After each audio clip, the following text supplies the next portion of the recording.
सरस्वती अप्रस्ता इव स्मसि प्रशस्तिम् अम्ब नस्कृधि प्रशस्तिम् अम्ब नस्कृधि ॐ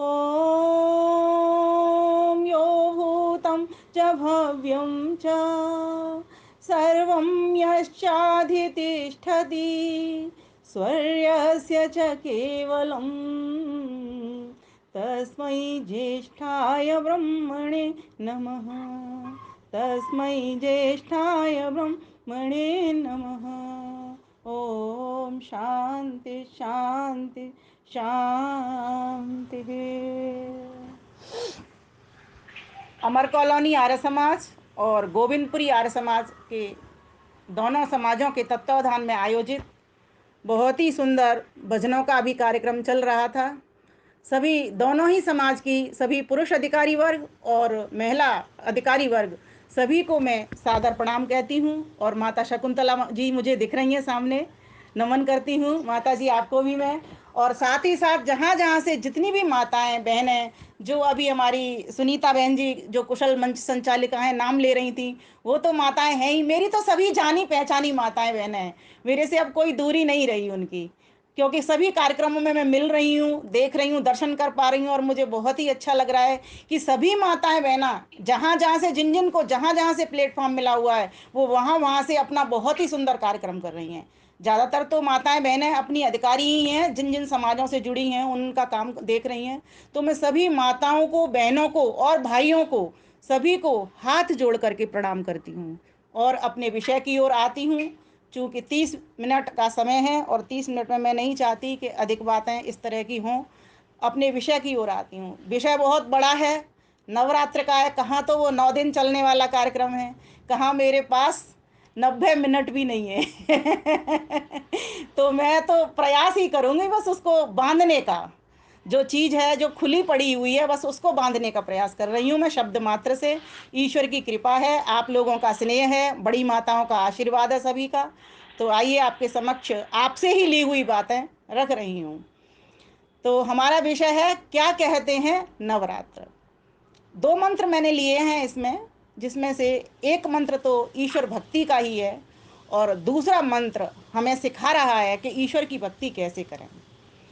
तो जहाँ मैंने प्रथम मंत्र की चर्चा अपने गायन के द्वारा की, ओम अम्बि तमे नदी तमे, इसको लूँगी संदर्भ में, प्रसंग में, और इसके बाद मैं भक्ति के ऊपर इसको उतारने का प्रयास करूँगी।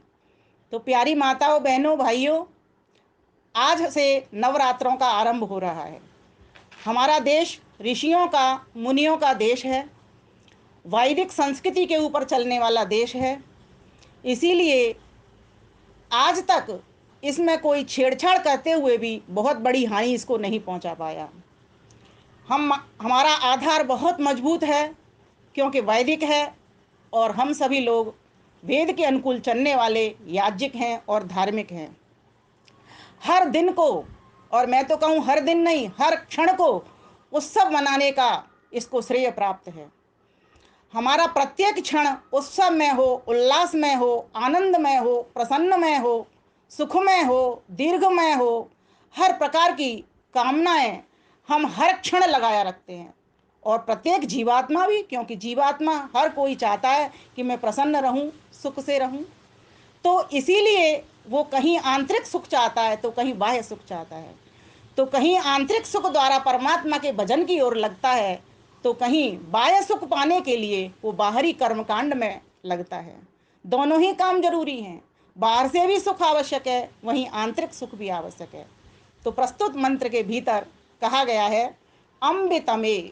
ओम, ओम परमात्मा का नाम है, अपना नाम है, प्रिय नाम है, हम सभी जानते हैं। और इसको, ईश्वर को ओम क्यों कहते हैं यह भी हम सभी को पता है, क्योंकि वह सर्वरक्षक इसका साधारण अर्थ है। लेकिन इसके भीतर अकार, उकार और मकार ये तीनों हैं। अकार से उत्पत्ति करता है, अर्थात उत्पत्तिकर्ता में अब बहुत सारी चीज़ें आती हैं। एक विराट आता है, अग्नि आता है और विश्व आता है, ये 3 नाम आते हैं। महर्षि दयानंद सरस्वती इनको लिखते हैं। अग्नि का अर्थ होता है अब उत्पत्ति कैसे कर रहा है, तो कहा कि अग्नि के द्वारा रूप दिखा करके आपको बताता है, वो सूरज का, चंद्रमा का, इन सब का रूप दिखा रहा है, पृथ्वी का वो रूप दिखा रहा है। लेकिन अग्नि रूप का माध्यम बनती है, क्योंकि अग्नि का जो अपना गुण है, आपको दर्शन की बात भी समझाती चलूंगी सरलता से, रूप है। अगर अग्नि नहीं होती, अगर सूरज नहीं होता, तो ये संसार का रूप भी हमको दिखाई नहीं देता। जब संसार का रूप हमको दिखता है, तभी जाकर के हम उस अरूप की ओर निगाह दृष्टि कर पाते हैं। जब हम किसी प्रतिमा को देखते हैं, तभी हम उस प्रतिमा के प्रतिमाकार को, जिसने कि प्रतिमा का गठन किया, उसकी ओर हम निगाह दृष्टि कर पाते हैं। इसलिए इस संसार की प्रतिमा का होना बहुत जरूरी था। परमात्मा ने इसका ईक्षण किया कि संसार को बनाऊं, जीवों को सुख दूं और अपना आनंद भी कराऊं, इसीलिए उसने संसार की रचना कर दी। तो ये हम चाहते हैं कि जब प्रत्येक क्षण हमारा सुखमय बने, सुंदर बने, उत्तम बने, तो वो कैसे बने? तो प्रत्येक दिन हमारा सोमवार से लेकर के रविवार तक, और प्रत्येक पक्ष, चाहे अमावस्या हो चाहे पूर्णिमा हो, और प्रत्येक मास, चाहे चैत्र वैशाख ज्येष्ठ आषाढ़ श्रावण भादव क्वार कार्तिक अगैन फूस माघ फागुन, फागुन तक लेकर हमारे 12 आदित्य अर्थात 12 मास हों, ये सभी की सभी हमारे, आपने देखा होगा, किसी न किसी व्रत से, किसी न किसी उत्सव से, किसी न किसी पर्व से जुड़े ही रहते हैं। आखिर क्यों? अभी जो हम ये जो 9 दिन का मना रहे हैं नवरात्रा, पहले तो इसको यही समझ लेते, इसको नवरात्रि क्यों कहते हैं, इसको 9 दिन क्यों नहीं कहते? तो बहनों माताओं, इसका अर्थ होता है, रात्रि का अर्थ होता है अंधकार, रात्रि का अर्थ होता है अविद्या, रात्रि का अर्थ होता है अज्ञान, रात्रि का अर्थ होता है अंधेरा। अब हम क्या चाहते हैं? अभी क्या हुआ है, जब हम दो प्रकार के नवरात्र होते हैं, एक वासंतिक, एक शारदीय। एक तरफ गर्मी का मौसम था, वर्षा का मौसम था, है ना, बहुत तेज गर्मी थी, फिर वर्षा ऋतु आई। अब उसके बाद में अब कौन सा मौसम परिवर्तित हुआ? शारदीय नवरात्र प्रारंभ हुए। तो ये जो रात्रियां हैं, नव का अर्थ होता है 9 और नव का अर्थ होता है नया। अब ये कौन सी रात्रियां प्रारंभ हुई? तो कहा नवरात्रि तो प्रारंभ हमने सिर्फ प्रतीकात्मक ले ली, लेकिन जो नव का अर्थ नया है, वही यहाँ पर अर्थ करेंगे हम, वही यहाँ पर संगति लगाएंगे। तो जो शारदीय नवरात्र हैं, उनमें नई रात्रियां प्रारंभ हुई, अर्थात अभी हम अविद्या में हैं, अभी हम अंधकार में हैं, अब हम जागरण करना चाहते हैं। तो जागरण कौन करता है? जो अविद्या में है। तो प्रत्येक जीवात्मा अविद्या के कारण ही इस संसार में आया है। किसके कारण आया है? अविद्या के कारण ही। तो जैसे जैसे वो अविद्या से हट करके विद्या की ओर जाएगा, अंधकार से हट करके प्रकाश की ओर बढ़ेगा, वैसे वैसे जीवन में उसके में खुशियां आएंगी, सुख आएगा, प्रसन्नता आएगी, आनंद आएगी। और पर्व क्या कहता है? पर्व की क्या परिभाषा? यही तो पर्व की परिभाषा है। पर्वती पूर्यति जनान आनंदेन इति पर्व। पर्व किसको कहते हैं? पर्व कहते हैं पौरी को, गांठ को। जैसे गन्ने की गांठ होती है ना, उसमें रस एकत्रित रहता है, वो किसका प्रतीक है? वो समाज को जोड़ करके एक सूत्र में बांधने का प्रतीक है।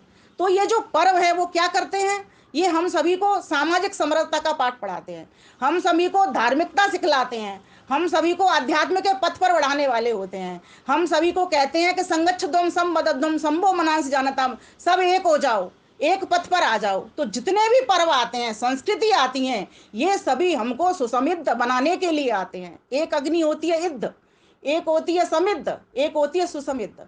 इद्ध अग्नि वो है जहां धुआं हो रहा है, अभी प्रज्वलित ही नहीं हुई ठीक से। समिद्ध अग्नि वो है थोड़ी थोड़ी करके जल रही है, ऊपर तक लौ नहीं जा रही है। सुसमिद्ध अग्नि होती है कि वो पूरी और चारों ओर फैल रही है। जैसे एक कैंडल रखी है आपके समक्ष, आप देखो आपके समक्ष एक जलती हुई कैंडल रखी है। अब आप कहोगे, मैं पूछती हूँ आपको, कैंडल का प्रकाश कहाँ जा रहा है? क्या पूरब में जा रहा है? तो आप कहोगे नहीं। पश्चिम में जा रहा है? कहोगे नहीं। उत्तर में जा रहा है? नहीं। दक्षिण में जा रहा है? नहीं। तो कहाँ जा रहा है? तो कहोगे चारों ओर जा रहा है। हम कैसे कह सकते हैं एक दिशा में जा रहा है? उसी प्रकार से उस परमात्मा का जो ज्ञान है, चारों तरफ जा रहा है। ये जो रात्रियां हैं, ये जो हमको सिखाने के लिए आए हैं, ये जो नयापन दिखाने के लिए आई हैं, वो कह रही हैं तुम, क्योंकि इन दिनों होता क्या है, जब कोई व्यक्ति, इस हमारा ये शरीर किसका बना हुआ है? पंच तत्वों का बना हुआ है। और ये संसार किसका बना हुआ है? पंच तत्वों को बनाया है। तो जब परिवर्तन ऋतु के भीतर होगा, तो इस शरीर के भीतर भी परिवर्तन होगा। तो यहाँ भी बुखार, खांसी, जुकाम, है ना। अभी आप देख रहे हो कितनी मच्छरों की दवाई चल रही है, सरकार ने इसका इंतजाम किया, चारों तरफ मच्छरों की दवाइयां उड़ेली जा रही हैं। क्यों? क्योंकि ऋतु में एक परिवर्तन आया है। तो हमारे देश के भीतर, मैंने पहले ही कहा, ऋषि मुनियों का देश है, वैदिक परंपराएं इसमें चलती हैं। तो हमारा जो ये कोई नया पर्व नहीं है, ये तो इतिहास जुड़ गए। जितना भी इतिहास आप जहां जहां से सुनोगे ना, जितने भी कीर्तन गान जागरण सुनोगे, ये सब सब इतिहास परंपराएं धीरे धीरे करके समाज को देखते हुए बनती चली जाती हैं। जो आदि सृष्टि में परमात्मा ने जो वेद के मंत्र दिए, नवसस्येष्टि यज्ञ के मंत्र दिए, वो इसी के लिए ही मंत्र थे कि जब जब ऋतु का परिवर्तन होगा, होली आएगी, दिवाली आएगी या कोई और ऋतु आएगी, तो इन इन मंत्रों को पढ़ना है। क्यों? परिवर्तन हमको सिखाता है। क्या सिखाता है? इसको देखो ऋतुओं को। अब कौन सी ऋतु है, क्या पहनना, क्या खाना, कैसा भोजन हो, कैसे वस्त्र हो, किस प्रकार से तुम अपने शरीर की रक्षा कर सको, किस तरीके से अपने मन को बढ़ा सको, किस तरीके से तुम अपनी आत्मा को बलवान कर सको और प्रत्येक दिन कर सको, प्रत्येक ऋतु में कर सको, ये परिवर्तन तुमको सिखाने के लिए आया है। तो अब ये नवरात्रियां क्या सिखाने के लिए आई हैं? ये कहने के लिए आई हैं, इस शक्ति का अर्जन करो, भक्ति का अर्जन करो। जब तक तुम्हारे पास शक्ति नहीं होगी, तुम्हारा शरीर ढह जाएगा, तुम्हारा मन ढह जाएगा। जब शरीर ढहेगा तो, और साथ साथ तुम्हारी आत्मा भी ढह जाएगी। अब उन्नति के पथ पर वह कैसे चढ़ेगी? ये उन्नति के पथ पर तभी चढ़ेगी, इस शक्ति का जागरण करो। तो वेद क्या कहता है? यह आत्मदा बलदा, कि आत्मा का बल प्रभु मुझे दे दो। मैं चूंकि आत्मा हूं, मैं इसको जान जाऊं। आत्मा का बल तो यही है कि मैं इसको समझ लूं कि मैं शरीर नहीं हूं। अहम इंद्रवसी, मैं तो इंद्र हूं। जब मैं इंद्र हूं तो मैं शरीर से अलग हूं। तो ये शरीर के जितने भी संसार के रोग या संसार के कष्ट हैं या ये शरीर के कष्ट है, रोग हैं, मुझ आत्मा पर कोई प्रभाव डाल नहीं पाएंगे, क्योंकि दुख तो इनसे ही मिलता है। जब दुख इनसे मिलता है और मैं इनसे हटकर हूं, मैं उस सुख स्वरूप परमात्मा के पास हूं, तो फिर मुझे कहां से सुख मिलेगा? मुझे ईश्वर से सुख मिलेगा, तो मैं सुखी हो जाऊंगा। तो इस प्रकार से ये नवरात्रि सिखाने के लिए आई है कि तुम विद्या में चलना शुरू कर दो, वेद पाठ करना शुरू कर दो। ये 9 दिन जो बनाए गए हैं, क्यों हैं? ये इसीलिए हैं कि आपको सिखाने के लिए आए हैं कि 9 दिन किस तरीके से परमात्मा की उपासना करनी है, किस तरीके से शक्ति का अर्जन करना है, किस तरीके का तुम्हें सात्विक आहार विहार करना है। इसीलिए आपने देखा होगा लोग फलाहार करते हैं, रसाहार करते हैं, वो एक अलग बात है। समाज में इतनी विकृतियां आ गई हैं फलाहार रसाहार के नाम पर कि कुछ भी उल्टा सीधा जो कुछ मिला वही हम उड़े जाते हैं। ऐसा नहीं है। हमें अपनी वैदिक परंपराओं की ओर ध्यान देना चाहिए, हमने अपने शरीर के ऊपर ध्यान देना चाहिए, हमें अपने बात पित्त के ऊपर ध्यान, कफ के ऊपर ध्यान देना चाहिए कि हमारा शरीर कैसे बैलेंस होगा, कौन सी वस्तुएं हमारी इन दिनों खाने के योग्य हैं। इसीलिए आपने देखा होगा ये 9 देवियों की भी पूजा लोग करने लगे।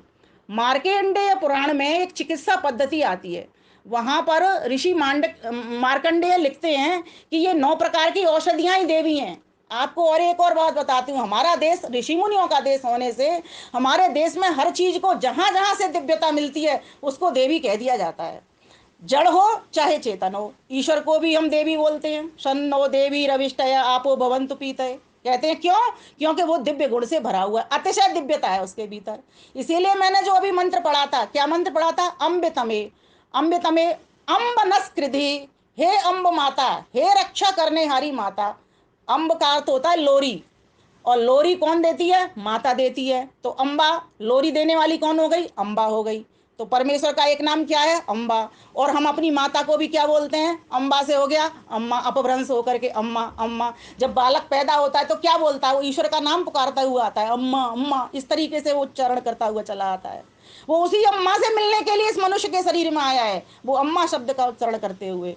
तो उससे प्रार्थना की जा रही है इस मंत्र में, अम्ब तमे, नदी तमे, देवी तमे, सरस्वती। अब आप समझना चाहोगे ये तमे तमे क्या लग रहा है? तो देखिए, जहां जहां पर तम प्रत्यय लगेगा वहां वहां पर तम से अर्थ, जैसे आपको और सरल करके इसको बताती हूं। जैसे एक होता है प्रकृति, एक है जीवात्मा, एक है ईश्वर। तो जीवात्मा, प्रकृति को क्या कहते हैं? सूक्ष्म। जीवात्मा को क्या कहते हैं? सूक्ष्मतर। परमेश्वर को क्या कहते हैं? सूक्ष्मतम। अब यहां पर देखिए, यहां पर ये शब्द किसके लिए है? अभी मैं जो व्याख्या कर रही हूँ ईश्वर परक व्याख्या कर रही हूँ। तो अम्ब तमे ये ईश्वर के लिए आया, ठीक है। तो वो ईश्वर की जो माता है, जो अम्बा माता ईश्वर है, वो कैसी है? अतिशय रक्षा करने वाली है। संसार के लोग रक्षा कर सकते हैं, लेकिन अतिशय रक्षा करने वाली, जहां पर अतिशय लग गया, सूक्ष्मतम, तम जहां पर शब्द लग जाता है वहां अतीव अर्थ। महर्षि दयानंद सरस्वती भाष्य करते हुए इस मंत्र का लिखते हैं कि अतीव रक्षा करने वाली। अतीव का अर्थ होता है अतिशय। तो बहुत अधिक, जितनी रक्षा मनुष्य नहीं कर सकता उससे कहीं लाख गुनी अनंत गुनी परमेश्वर ही रक्षा करता है। जब संसार के लोग हार जाते हैं, कोई व्यक्ति अगर किसी मुश्किल में फंस जाए और संसार के लोगों से किसी व्यक्ति की रक्षा नहीं हो रही, तो अंत में कौन रक्षा करता है? वही परमपिता परमेश्वर। इसीलिए कहा उसको अम्बे तमे, फिर कहा उसको नदी तमे। हे परमपिता परमेश्वर, आप हमको, अम्बितमे का एक अर्थ और होता है शब्द उच्चारण, पढ़ाने हारी। तो परमात्मा हमारा शिक्षक है ना, हमको प्रत्येक क्षण पढ़ा रहा है। हमको एक क्षण भी ऐसा नहीं हो जब व्यक्ति कुछ भी सोच रहा है कि वो ज्ञान ना करे किसी भी बात से, चाहे वो पुस्तक देखे, चाहे वस्तुएं देखे, या बाजार में चले, या कुछ, प्रत्येक क्षण वो बोध कर रहा होता है। तो परमेश्वर ऐसा अतिशय शिक्षक है कि वो हमको प्रत्येक पल पढ़ा रहा है। तो उस परमेश्वर से जो सबकी रक्षा कर रहा है, प्रतिपल पढ़ा रहा है, ऐसे अमृतमय परमेश्वर से मैं चाहती हूं कि प्रभु वो प्रशंसा प्रशस्तिम न कृति मेरे भीतर भी भर दो। क्यों? क्योंकि मैं अप्रशस्त, अर्थात मैं प्रशंसनीय नहीं हूं। लोग मेरी बड़ाई करते हैं, व्यर्थ करते हैं। मैं बड़ाई के योग्य नहीं बना, मैं अविद्या में हूं, मैं अंधकार में हूं, मैं अभी रात्रि में हूं। मेरे भीतर अभी वो परिवर्तन नहीं आया जो आना चाहिए, जो प्रशंसा के योग्य होना चाहिए। और वो कब आएगा? वो तब आएगा जब मैं आपसे जुड़ जाऊंगा। स्वर्यस्य च केवलम, केवल आपके ही भीतर वो सुख है। इसीलिए परमेश्वर, मैं चाहता हूं कि मैं प्रशस्तिम, आपके पास पहुंच करके प्रशंसनीय गुण वाला हो जाऊं। मुझे ऐसा बना दीजिए। मैं कैसे होऊंगा? तो नदी तमे, नदी तमे का अर्थ होता है कि अप्रकट विद्या को देने वाला। अब बताइए, प्रकट विद्या जो रूप रस गंध स्पर्श शब्द में, वो तो हम इन इंद्रियों से देख लेते हैं, समझ लेते हैं। लेकिन परमेश्वर क्या करता है? चूंकि वो अरूपम, अगंधम, अस्पर्शम, अशब्दम है, उसमें रूप नहीं, गंध नहीं, स्पर्श नहीं, शब्द नहीं, तो वो किस तरीके से हमको ज्ञान देगा? वो गुप्त विद्याओं का रहस्य कौन खोलेगा? हम तो खोल नहीं सकते, तो वो ईश्वर ही खोलेगा। तो यहाँ पर उसके लिए शब्द का उच्चारण किया गया, अतीव नदी तमे, हे प्रभु आप नदी तमे हो। जैसे नदी के भीतर भी बहुत सारी चीजें पड़ी होती हैं, कोई कुशल उनका जानकार उन हीरों को, रत्नों को नदी के भीतर से निकालता है। ऐसे ही प्रभु, तू भी हमको वो गुप्त विद्याओं को पढ़ाने आ रहा है, इसीलिए मैं तेरे पास आ गया हूं। तू ही मुझे महान प्रशंसनीय गुण करने वाला है। मैं अपने आप में कुछ ही नहीं हूं। चाहे मैं लोगों से कितना पढ़ लूंगा, कितना भी मैं शब्द उच्चारण कर लूंगा, कितना मैं वेद विद्या का गान भी कर लूंगा, लेकिन प्रभु जब तक मैं तुझसे जुड़ करके कोई काम नहीं करूंगा, तब तक मेरे भीतर वो गुण प्रदर्शित नहीं होंगे, मैं प्रशंसनीय नहीं होऊंगा। इसलिए प्रशंसनीय पिता, मैं तेरी स्तुति करने तेरे समीप आ गया हूं। फिर कहा, एक शब्द आता है देवी तमे, अम्बे तमे, नदी तमे, देवी तमे। हे माता, हे रक्षा करने मारी माता, हे पढ़ाने हारी माता, हे शिक्षिका माता, हे दिव्य गुणों से भरी हुई माता, मैं आपकी दिव्यता को वर्ण करना चाहती हूँ। तभी जा करके मैं तेरे पास तो आ गई, लेकिन अभी भी मैंने अपने व्यवहार में वो दिव्यता लाई नहीं, तो मैं भी तेरे, तब तक मैं प्रशंसनीय नहीं हो पाऊंगी। तो मैं कब होंगी? तो मैं तेरी स्तुति कर रही हूँ। किस नाम से कर रही हूँ? देवी तमे, हे रक्षा करने हारी माता, हे पढ़ाने हारी शिक्षिका माता, हे नदी तमे माता, हे अप्रकट विद्या का ज्ञान देने वाली माता, हे नदी, नदी तमे प्रभु, आप पांडित्य में बड़े कुशल हो, अर्थात आप बड़े चतुर हो, बड़े होशियार हो। मैं भी आपकी कुशलता प्राप्त करनी चाहती हूँ कि किस किस तरीके से आपने वेद का ज्ञान दिया हमारे भीतर। मैं भी चाहती हूँ आपके ज्ञान को उसको भर करके, और मैं आगे आगे उसी तरीके से उस ज्ञान को प्रेजेंट कर पाऊँ। तो मैं आपके समीप आ गई हूँ। मैं चाहती हूँ, अभी मैं अंधेरे में हूँ, अभी अविद्या में। लोग मुझे विदुषी कहते हैं, लोग मुझे दर्शनाचार्य कह सकते हैं, कह सकते हैं, एक डिग्री है, कह सकते हैं, लेकिन अभी मैं अज्ञानी हूँ, अभी मैं विद्या से परिपूर्ण नहीं हूँ। जब तक कि मैं तेरे पास आकर के तेरे गुणों को, कर्मों को और स्वभाव को अपने जीवन में धारण करके आगे आगे नहीं पहुंचा लेती, इस वैदिक संस्कृति की पूरी तरीके से रक्षा नहीं कर लेती, तब तक मैं प्रशंसा के युक्त नहीं होंगी। प्रभु तू प्रशंसनीय है, तू ही एक स्तुतिमय है। तेरे आगे तो मैं इतना सा हूं, मैं क्या कहूं, बस एक अणु मात्र हूं। तू तो इतना महान है, विराट है। ये तीन भाग जो दिख रहे हैं ना ब्रह्मांड के, ये जो वो दिखते नहीं है, जो अप्रकट है, वे तो तेरे तीन पाद है। समझो एक पाद में तो ये पूरा विश्व ब्रह्मांड तूने बनाया हुआ है। अर्थात तीन पाद तो तेरे अमृत आनंद में भरे हुए हैं। त्रिपादस्य अमृतम दिवी, यजुर्वेद का 31वां अध्याय कहता है कि हे प्रभु, मैं तेरे उस अतुलनीय आनंद को प्राप्त करना चाहती हूँ, लेकिन वो कब मिलेगा? जब तेरी दिव्यता से मैं भर लूंगी अपने आप को। फिर कहा सरस्वती। अब सरस्वती शब्द सभी जानते हैं, विद्या की देवी को कहते हैं, विज्ञान को भरने वाली को कहते हैं। तो उस सरस्वती माता, जो कि अम्बा माता भी है, जो कि नदी माता भी है, जो कि देवी माता भी है, एक ही माता है। एकम सदविप्रा बहुधा वदंती। एक ईश्वर का ओम नाम, और उसके इतने सारे ये विशेषण थे जो अभी आप सुन रहे थे। उसको अम्बा भी कहते हैं, उसको अम्बा अंबिका भी कह देते हैं, उसको अम्बालिका भी कहते हैं, कुछ भी कहो आप। वेद में तो इस तरीके के नाम आए, सरस्वती आया है, नदी तमय आया है। कई लोग कहते हैं वेद में सरस्वती नदी का नाम आया है, ऐसा नहीं है। जहां नदी का संबोधन हुआ है वहां पर तो परमेश्वर के लिए ही वो नाम आया हुआ है। अम्ब तमे नदी तमे देवी तमे सरस्वती। हे विद्या से भरने वाली देवी, आप सरस्वती हो, आप ही मुझको भरने वाली हो। आप ही इन अम्बा का गुण हो, चाहे नदी का गुण हो, चाहे देवी का गुण हो, वो सब आप ही भरने वाली हो। इसीलिए आपकी समीपता करने के लिए मैं हे देवी माता आ गया हूँ, हे अम्बा माता मैं आ गया हूँ। नह कृधि, और क्या करिए, प्रशस्तिम अम्ब, हे रक्षा करने हारी माता मेरी रक्षा करिए। अर्थात मुझे माननीय बना दीजिए, मुझे प्रशंसनीय बना दीजिए। और मैं अभी तो बिल्कुल भी प्रशंसनीय नहीं हूं। कोई कर रहा है तो किसी न किसी स्वार्थ से ही मेरी तारीफ कर रहा है, मेरी प्रशंसा कर रहा है। कोई ना कोई उसका स्वार्थ है, इसीलिए मेरी प्रशंसा वो कर रहा है। लेकिन मैं अभी प्रशंसनीय नहीं हूं।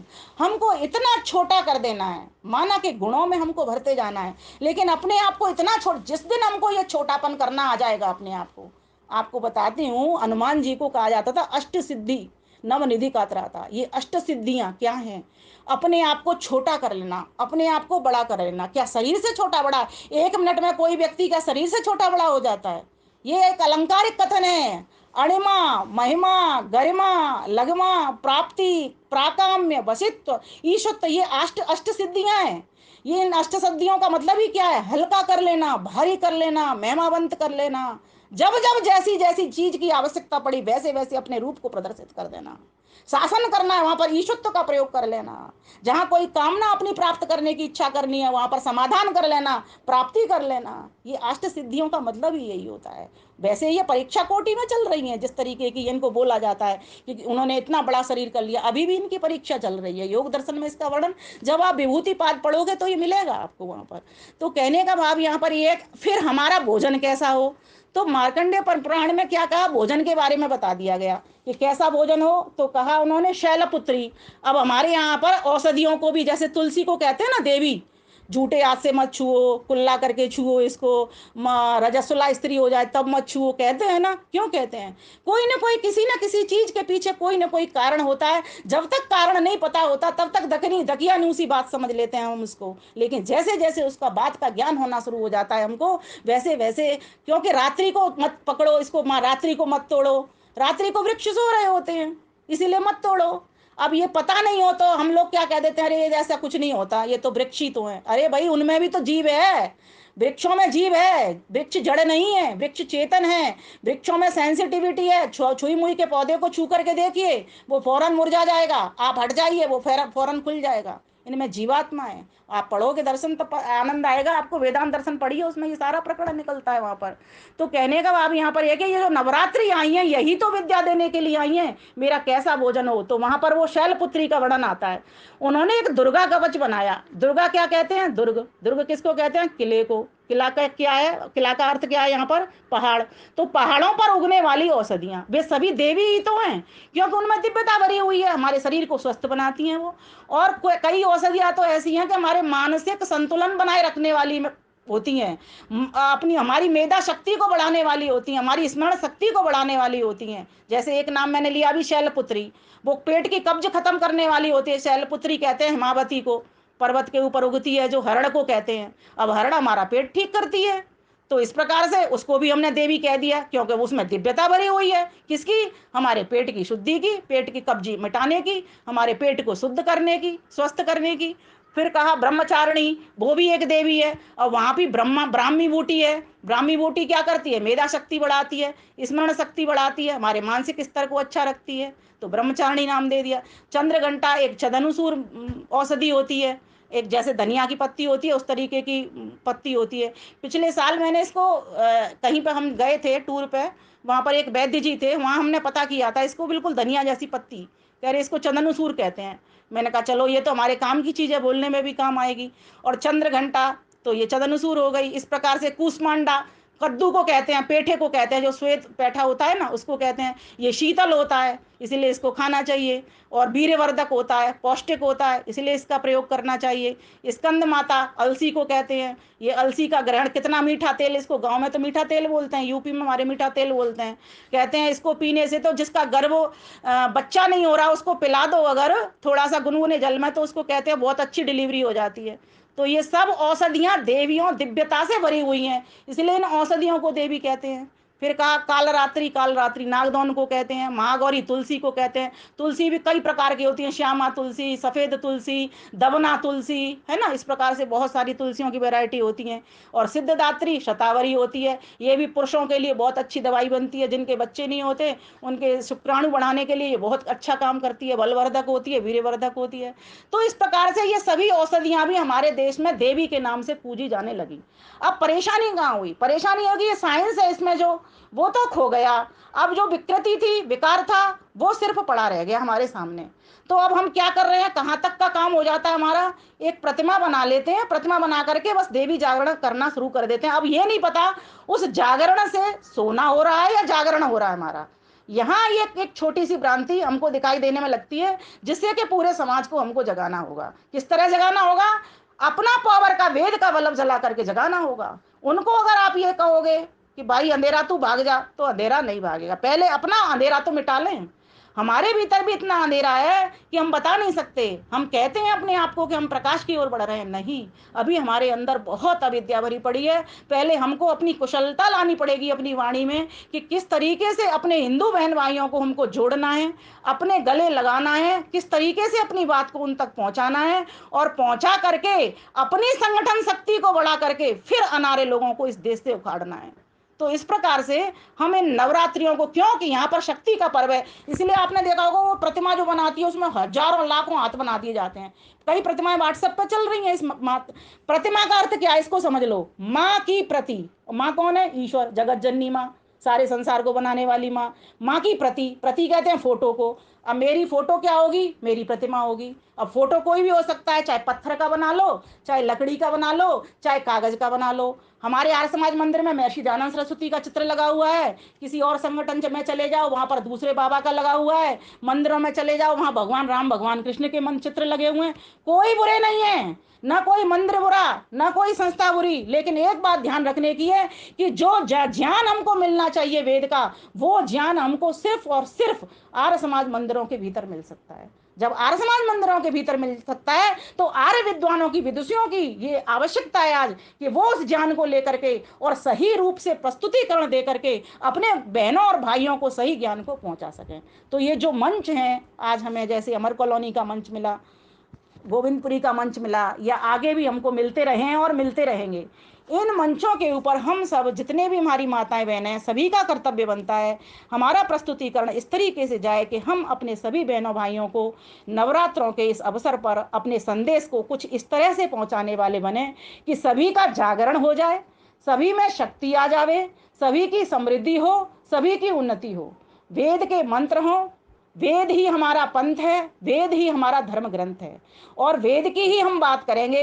अवैधिक बात हम कोई नहीं करेंगे, और हम कर भी रहे हैं। लेकिन कहीं ऐसा ना हो कि हमारी वेद की बात को सुनते सुनते जिन लोगों को हमने नया जोड़ा है वे लोग कल से आना ही बंद कर दें। इसीलिए आज आवश्यकता है, महती आवश्यकता है, चूंकि ये वैदिक संस्कृति का प्लेटफॉर्म है, इसीलिए इस बात को मैं यहाँ पर कह रही हूँ कि आज आवश्यकता है कि नवरात्रियों के पर्व में जो कन्या पूजन बताया, अब इसका भी एक बहुत बड़ा महत्व है।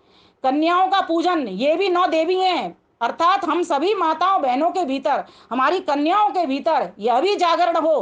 कि क्या जागरण हो? कि ये जो 9 रूप अभी बताए थे हरणों के और उसके औषधियों के, यही 9 रूप स्त्रियों के भीतर भी आने चाहिए। अब उनके भीतर कैसे आएंगे? तो कहा शैल पुत्री, पहाड़ की तरह आपको दृढ़ होना है। जब कोई बाह्य शक्तियां, आसुरी शक्तियां आपके ऊपर आक्रमण करने आ जाएं, तो एक चट्टान बन जाओ। इसीलिए जब बालक पैदा होता है उसको क्या आशीर्वाद दिया जाता है? अश्मा भव, बेटा तू मेरे पत्थर बन जा। माता जीजाबाई ने शिवाजी को कैसे बनाया? अश्मा भव, पत्थर बन जा, चट्टान बन जा, आतंकवादियों के ऊपर, जहादियों के ऊपर टूट पड़े। क्या बन कर गए? तो अब यहां आवश्यकता है उस दुर्गा की, जिस दुर्गा कवच को मैं औषधियों के रूप में बता रही थी, वहां अब दुर्गा कवच को मैं स्त्रियों के ऊपर उतारना चाहती हूं कि हमारी माताएं बहनें आर्य वीर वीरांगनाएं बने। कैसे बनेंगी? वीरांगनाओं शिविरों में जब हम अपनी बेटियों को, अपने पड़ोस की बेटियों को, अपने जानकार में विद्यालयों से जुड़ करके, विद्यालयों में जितने पढ़ने वाली बेटियां हैं उनको वहां पहुंचाएंगे, लव जिहाद की शिकार नहीं बनने देंगे, तब जाकर के हम कह सकते हैं कि नवरात्रि मनाना हमारा सार्थक होगा। अन्यथा तो हलवा पूड़ी हमने अपने रिश्तेदार को के बच्चों को खिला दी, पड़ोसी के बच्चों को बुला लाए, बढ़िया से बढ़िया, उसमें भी कंपटीशन चल रहा है, उसने डब्बे बांटे हैं, मैं उसको ऐसी चीज दूंगी, उससे भी बढ़कर चीज दूंगी जिससे मेरा नाम होगा। नहीं बहनों माताओं, जब उन बेटियों को तुम कन्या पूजन कराते हो कभी भी बाहर से प्रसाद मत पकड़ाना, बैठाना उनको। पहले एक संस्कृति थी, बिठाते थे, उनके पैर धोए जाते थे, पैर धो करके उनको शिक्षा दी जाती थी, कुछ गीतों के माध्यम से माताएं, बूढ़ी माताएं उनको शिक्षाएं दिया करती थी, मुझे तो वो अब नहीं आती। लेकिन हमारी शिक्षा क्या हो? हमारी शिक्षा यही हो, उनको कहें कि गायत्री का मंत्र बेटा याद करो, इसका अर्थ बताओ। अब सभी माताओं को गायत्री मंत्र आता है, यहाँ पर बैठी हुई, और सभी को अर्थ आता है। उनको एक मंत्र सिखा करके, उनके चरण स्पर्श करके, और उनको ये बात बता करके, उनका नंबर, फोन नंबर लेकर के, कि बेटी हमारा आर्य वीरांगना का शिविर कब लगता है, मई में लगता है या जून में लगता है, जब भी लगता है, और जो माताएं बहनें लगाती हैं उनका नंबर लेकर के उनको ट्रांसफर करना, उन बेटियों का नंबर लेकर उनको ट्रांसफर करना, बेटियों के माता पिता से मिलना, ये जिम्मेवारी है हमारी, ये कर्तव्य है, और यही हमारा परम धर्म है। नवरात्रि तब जाकर के हमारे सफल होंगे। तो ये 9 रूप कौन से हैं? तो कहा शैलपुत्री, पहाड़ की तरह हम बने, कैसे दृढ़ बने। फिर कहा ब्रह्मचारिणी, आज व्यभिचार में फंस जाती हैं छोटी छोटी लड़कियां, छोटी छोटी लड़कियों को शिक्षा ही नहीं है कि कैसे हमारा व्यवहार होना चाहिए, किस तरीके से हम ब्रह्मचर्य की रक्षा करने वाले बने, उनको सत्यात प्रकाश की प्रतीक दें उनके माता पिता को, और उनको इस तरीके की शिक्षा हम लोग देने वाले बने। जो बाहर घूम रही हैं बेटियां, उनके पास वस्त्र नहीं होते, हम दे देते हैं वस्त्र उनको बाहर ले जा करके, ऐसी बात नहीं है, सब कुछ दे रहे हैं उनको। लेकिन काश उनको, अब हमारे मंदिर में हमने एक परंपरा चलाई हुई है, कम से कम लगभग 10 वर्ष से चल रही है। कुछ बच्चे बाहर घूम रहे होते हैं, मैं मंत्र पाठ कर रही होती हूँ उस वक्त, यज्ञ चल रहा होता है 7 से 8 के बीच में, नवमी वाले दिन, तो माताएं बहनें अपने घर में पूजा करती थी, मैंने कहा नहीं मंदिर में आओ सारी, और मंदिर में वही हलवा पूड़ी का एक क्रम मत चलाइए, सारे की सारे एक ही चीज बना के ला रहे हो, ऐसे मत बनाइए। हाँ ठीक है, आपका मन नहीं मानता, कोई पैसे ले आती है, कोई कुछ ले आती है, मैंने कोई पुस्तक भी ले आओ, कोई पत्रक ही ले आओ, कोई यज्ञ संबंधी सामग्री ले आओ, कुछ ना कुछ लेके आओ, और ला रही हैं वो बहना माता, ऐसी बात नहीं है, ला रही हैं बच्चों को, फिर यज्ञ में बिठाती हूँ मैं, है ना, और बच्चों को यज्ञ में बिठा करके गायत्री मंत्र की प्रेरणा करती हूँ उनको। और अब ऐसा हो गया है कि वो हर बार आती हैं और गायत्री मंत्र का शुद्ध उच्चारण कर लेती हैं, और बताओ हम तो जानते भी नहीं है वो किन घरों की बेटियां हैं। तो दूसरी बात कही, उनको ब्रह्मचर्य की शिक्षा भी दो कि किस प्रकार से अपने कौमार्य को बचाना है, इस युवावस्था को बचाना है, जब तक तुम्हारा विवाह नहीं हो जाता, जब तक तुम किसी को ग्रहण नहीं कर लेती, तब तक तुम्हें अपने ब्रह्मचर्य की रक्षा करनी है। तीसरी बात बताई यहाँ पर, चंद्र घंटा, बेटियों के भीतर हमेशा अग्नि ठीक नहीं है, सीता जैसी शीतलता भी बनाई है उनके, ठीक है, दुर्गा जैसी शक्ति बनानी है, उनके भीतर पहुंचानी है, तो उनको शीतलता भी सिखलानी है। कूसमांडा कहते हैं पेठा को, यहाँ भी शीतलता की बात ही आ रही है, यहाँ पर हष्ट पुष्टता की भी बात आ रही है। तो बेटियों को हमें कैसा बनाना है? बलवती बनाना है, बलवान बनाना है। फिर कहा स्कंद माता, अब यहाँ भी अलसी का व्यवहार क्या होता है? अपने शरीर के सब नस नाड़ियों के खून को ठीक प्रकार से प्रवाह को चलाना। बेटियों को कहना है चराई वैती तुमको चलना है, सूर्य चंद्र की भांति चलना है, कात्यायनी बनाना है उनको। मतलब जब जरूरत पड़े तुमको तो घास की तरह विनम्र भी हो जाना है, घास को हाथी भी रौंद करके चला जाए तब भी घास उखड़ती नहीं है और वृक्ष टूट जाता है। तो इस प्रकार से तुमको विनम्रता का गुण भी, जहां तुमको रुद्रता का गुण धारण करना है, दुर्गा का गुण धारण करना है, वहां तुमको सीता का भी गुण धारण करना है, सावित्री का भी गुण धारण करना है, गार्गी का भी गुण धारण करना है। ये विशेषताएं हैं। कालरात्रि, नागदौन, नागदौन कटीली होती है, जहां आवश्यकता पड़ी किसी को कुचलने की, किसी में किसी को छेदने की, भेदने की, तो तुम नागदौन बन जाओ, महागौरी। और कहीं जरूरत पड़े तुम्हारी औषधि की, तुम्हारी दवाई की, तुम्हारी सेवा की, वहां पर तुम सेविका बन जाओ, परिचारिका बन जाओ। और सिद्धिदात्री शतावरी कहा जाता है, बलवीर्य वर्धक। और जहां तुम्हारी ओज की, कांति की आवश्यकता पड़े, तेजस्विता की आवश्यकता पड़े, वहां तुम अपने बल को, ओज को और तेज को बिखरा दो।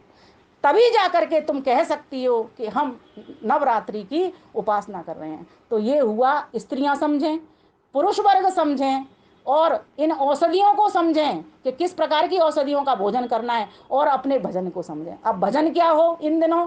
तो आराधना में जब बैठना है तो गायत्री मंत्र का जप ही सर्वश्रेष्ठ है। ओम और गायत्री मंत्र का जप। किसी पे समय नहीं है तो मैं कहती हूँ गृहस्थी हैं, अगर बहुत अधिक काम है उस पर जॉब भी करती हैं, फिर आकर के घर का काम भी देखती हैं, घर का करके भी जाती हैं, तो मन में सात्विक भाव बनाए रखें। इन सात्विक भावों के चक्कर में ही तो लहसुन प्याज वर्जित हो जाते हैं। लेकिन 2 ही दिन वर्जित क्यों? कुछ लोग मांसाहारी होते हैं, वो कहते हैं हम नवरात्रों में नहीं खाते हैं। भाई अरे तुम इससे क्यों बंधते हो? सिर्फ 9 ही दिन क्यों नहीं खाते? 9 ही दिन क्यों नहीं खाते? बाकी के दिन भी मत खाओ, कौन मना कर रहा है? लेकिन जब इस बात का ज्ञान होगा तब तो कर्म में ढलेंगे ना। इसीलिए आपने देखा होगा सरस्वती माता के 4 हाथ बनाए जाते हैं। पहले विद्या को पढ़ो, आचमन करो, फिर प्रवचन करो, पढ़ाओ, और फिर पढ़ना पढ़ाने से काम नहीं चलेगा। महर्षि दयानंद सरस्वती यहाँ से भी आगे बढ़ते हैं। श्रवण श्रवण श्रावण कराने के भीतर भी धारण धारण करवाना भी आता है। स्वयं धारण करो, धारण करवाओ, अर्थात व्यवहार में भी लाओ। आचमन करो, प्रवचन करो, व्यवहार में लाओ, और व्यवहार में ला करके उसका अभ्यास करते रहो। नहीं तो अगर अभ्यास छोड़ दिया ना तो व्यवहार से भी वो वंचित हो जाएगा, व्यवहार भी नहीं कर पाया।